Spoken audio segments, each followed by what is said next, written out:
There's so much going on when you're a coach that you really never have like true time to dedicate to, learning things like, how to listen better, what is active listening, how to ask powerful questions that can, make players open up to you. And I never learned these things when I was coaching. And so these are just some of the things that I started nerding out on myself and using in my coaching. And it really resonated with the people that I was working with. And it's not even so much like telling people how to coach, it's more helping the leaders find their authentic leadership voice.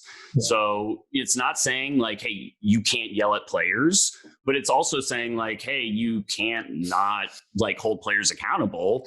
It's more kind of like, hey, so you yelled at a player the other day and that player completely shut down and basically ruined practice. So like, why did we yell at that player?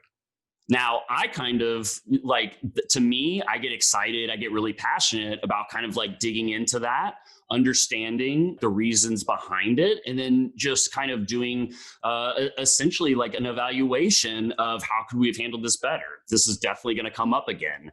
How can we do this? And I have my own core principles, right? We were just talking about that with Steve Kerr. So I have my own core principles that I kind of have, but I don't like say that everybody I work with has to have them. It's more kind of like, hey, I came up with these. Like, you can steal them if you want, but like if they don't speak to you, like then you having attacking problems as one of your core values isn't going to have quite the same effect. But to me, like that speaks to me and everything that I'm about as a coach. So that's kind of the work that I'm doing. And I think in esports, like I said, it's very young, but it's very exciting. I don't know anything about the games. I mean, I watch the games kind of like on Twitch. So occasionally I'll say something like in a meeting where I'll be like, oh, well, like you got to get the tank past the checkpoint or something. And they'll be like, oh, Evan, like, oh, wow.